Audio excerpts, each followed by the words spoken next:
I'm working on a hobby project in a Unity game engine where I'm using Ultima Online assets to create a reimagined game that captures the look and feel of Ultima Online, but with a matchmaking team versus team PvP focus. One of the coolest assets to have access to is the Ultima Online map data. And in this video, I just want to show you some techniques for how I'm making the world of Ultima Online fit into Unity. Now, when I first started this project, I was just manually exporting land tiles from UOFiddler and then manually placing them onto a Unity 2D isometric tile map. And this built a nice little workspace as I was implementing multiplayer and working on recreating the spellcasting and basic PvP mechanics. But I finally decided it was time to try and bring the UO world into my game. In my previous video, I showed how I created some Unity editor tools. One of them took Ultima Online X and Y coordinates as input, read the Ultima map texture and tile data, and then programmatically generated a prefab asset consisting of a 3D mesh for the terrain and a 2D tile map for the static objects. This only really supported relatively smaller areas, and it would be way cooler to be able to leverage the full Ultima Online world. And this takes me to my latest attempt, supporting a large open world. I am now procedurally generating the world at runtime. I am using a chunking method in which I break up the world into smaller chunks and only load relevant chunks based on the player's camera position. On top of this, I added two more optimizations in the form of hysteresis and game object pooling. This will be the main topic of this video. The Ultima Online map is laid out on a uniform grid, where tile data is mapped to the XY coordinate for that tile. In the pictured grid, the x-axis goes from left to right, and the y-axis goes from top to bottom. The blue numbers in each cell represent a unique tile ID, and the two numbers below that in black show the xy coordinate for that cell. If we were to break this map up into 3x3 chunks, we might visualize it like this, using a unique color for each chunk. I find it helpful to visualize the chunks as their own grid like this. We can easily find the chunk that a cell belongs to by using this formula. Just divide the x value with the x chunk size and take the floor of the result. And then you do the same thing with the y coordinate.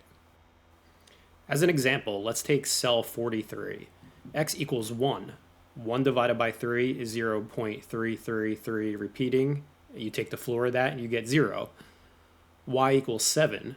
7 divided by 3 is 2.333 repeating. You take the floor of that, you get 2. This gives us chunk 0, 2. Using this, we can build a data structure to do fast lookups, using the chunk coordinates as lookup keys to get back the tile data. In the displayed grid, the red box represents the player's camera. As you can see, there are 4 chunks in view of the camera. To find all chunks that we need to load, we can take our world position for each of the 4 corners of the camera, use our grid to convert each from world space to grid space, and then use our chunk formula to convert each to chunk space. Then we just take our min and max chunk X and chunk Y and loop over this to load all chunks in view. Each chunk is a game object in the scene that has its own mesh and tile map. When I first implemented this, I noticed an issue. It created hard borders where the player would move to that would load a chunk. Take a step back over that border and it would unload that chunk, creating a hotspot for chunk loading and unloading. This is where hysteresis comes into play. What is hysteresis? Well, it's hard to define. Don't take my word for it. Isaac D. Myrigoys, professor at University of Maryland, who literally wrote books on it, wrote, "The very meaning of hysteresis varies from one area to another, from paper to paper, and from author to author." To give you my layman's understanding of it, hysteresis can be observed as a physical phenomenon. A classic example is magnetism. If you apply a magnetic field to a material and then remove it, the material doesn't immediately return to its original state. Its current state depends on where it's been, not just the current output. We also use the word to describe systems that behave this way by design. It's a system whose output depends on the current input and its previous state. To bring this back to chunking in my game, this means that the chunks loaded on screen don't just depend on the player's position. It also depends on where the player has been previously. Let me show you how we accomplish this. On your screen, you'll notice that there are 4 red dots in a rectangle around the player, and then 4 blue dots in a rectangle further out from the player. We are using 2 separate thresholds to load chunks and to unload chunks. When a chunk enters the bounds of the red dots, we load the chunk, but we don't unload the chunk until the chunk exits the bounds of the blue dots. The chunks loaded on screen don't just depend on the player's position, but it depends on where the player has been previously. The final optimization I made is a common one in Unity: game object pooling. Originally, I was instantiating game objects when they came into view and destroying game objects when they left view.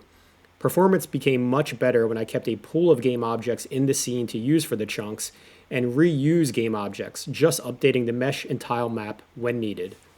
And that's all I have for you today. Thank you for watching.